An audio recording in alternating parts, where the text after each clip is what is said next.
যে বান্দা নামাজ পড়ার জন্য মসজিদে চলে আসবে, আসার পর দেখে নামাজ হয়ে গিয়েছে, আমার আল্লাহ দয়া করে মায়া করে, যেহেতু এসেছিল জামাতে নামাজ পড়ার জন্য, এসে দেখে নামাজ হয়ে গিয়েছে, আমার আল্লাহ দয়া করে ওই বান্দার আমলনামায় জামাতে নামাজ পড়ার সওয়াব দান করবেন। জোরে কোন সুবহানাল্লাহ। हर घड़ी में देने को तैयार है, जो न मांगे उससे तू बेजार है।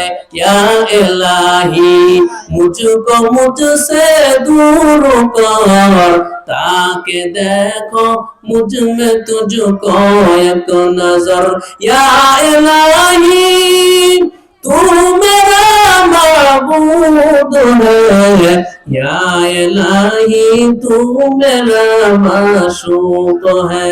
एक ज़माना सोहबते बाउलिया, बेहतर सद साल तोअत बेरिया।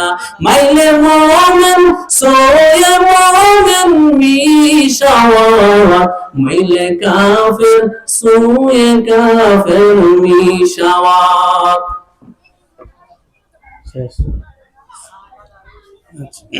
প্রধান অতিথি যাবে কত, এই কারণে একটু। তো ভাইয়ার আমার আলোচনার দ্বারা কি বুঝলেন?